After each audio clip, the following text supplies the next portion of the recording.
দুই সেজদার মাঝখানে একটি দোয়া করুন, রিজিকের অভাব হবে না, আল্লাহ তাআলা গুনাহ ক্ষমা করে দিবেন, আল্লাহ তাআলা আপনাকে হেদায়েতের পথে অটল রাখবেন, অবিচল রাখবেন। আমরা অনেকেই নামাজ পড়ি, কিন্তু দুই সেজদার মাঝখানে একটা দোয়া পড়তো, এটা কিন্তু আমরা অনেকেই জানি না। এই দোয়াটা পড়লে সওয়াব আছে, না পড়লে যে আপনার নামাজ হবে না বিষয়টা এমন নয়, আপনার নামাজ হয়ে যাবে। তবে এই সময়টা দোয়া করলে আল্লাহ তাআলা দোয়াটা কবুল করে থাকেন। বিশেষ করে যখন আপনি সেজদা যাচ্ছেন, তখন কিন্তু আপনি একেবারে আল্লাহর নিকটবর্তী হয়ে যাচ্ছেন। কারণ হাদিসের ভিতরে এসেছে, আকরাবু মা ইয়াকুনুল আবদু হুয়া সাজিদ, যখন কোনো বান্দা সেজদা করে তখন তার কপালটা আল্লাহর কুদরতি পায়ে ঠেকিয়ে দেয়। সুতরাং আপনি যখন সেজদা দিচ্ছেন, তখন আপনার কপালটা আল্লাহর কুদরতি পায়ে ঠেকিয়ে দিচ্ছেন, তখন আপনি আল্লাহর তাসবিহ পড়ছেন, সুবহান রাব্বিয়াল আলা, আল্লাহ আপনি বড় মহান, আপনার থেকে বড় আর কেউ নাই।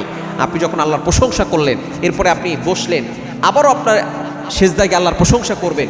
এই মাঝখানের সময়টা দোয়া করলে আল্লাহ তাআলা আপনার দোয়াগুলো কবুল করবেন। এই সময় একটা দোয়া নবী সাল্লাল্লাহু আলাইহি ওয়াসাল্লাম পড়তেন, এই দোয়াটা যদি আপনি পড়েন, আল্লাহ তাআলা আপনাকে ক্ষমা করে দিবেন, গুনাহ মাফ করবেন, আল্লাহ তাআলা আপনার উপরে রহমত নাজিল করবেন, আল্লাহ তাআলা আপনাকে রিজিকের ব্যবস্থা করবেন। যে রিজিকের জন্য অনেকে চুরি করে, ডাকাতি করে, বদমাইশি করে, অনেকে টেন্ডারবাজি করে, চাঁদাবাজি করে, আপনি যদি এই দোয়াটা পড়তে পারেন, আল্লাহ তাআলা আপনাকে রিজিকের ব্যবস্থা করবে এবং আল্লাহ তাআলা আপনাকে হেদায়েতের পথে অটল রাখবেন। আমরা নামাজে দোয়া করি না, ইহদিনাস সিরাতাল মুস্তাকিম, ওয়াল্লাহ show us the right path, show us the correct path, Allah আমাকে সঠিক পথ দেখান, সঠিক রাস্তা দেখান। আপনি এই দোয়াটা পড়বেন। দোয়াটি হচ্ছে দুই সেজদার মাঝখানে বসে পড়বেন, আল্লাহুম্মা গফিরলি ওয়ারহামনি ওয়ারযুকনি ওয়াহদিনি ওয়াআফিনি। এই ছোট্ট দোয়াটা যদি আপনি পড়তে পারেন, দেখবেন আল্লাহ তাআলা, আল্লাহুম্মা গফিরলি, আল্লাহ আমাকে ক্ষমা করে দাও, ওয়ারহামনি, আল্লাহ আমার উপরে রহমত দান করো, আমার উপরে রহম করো, ওয়ারযুকনি, আল্লাহ আমাকে রিজিক দাও। এরপরে বলছেন ওয়াহদিনি, আল্লাহ আমাকে হেদায়েতের পথে অটল রাখো।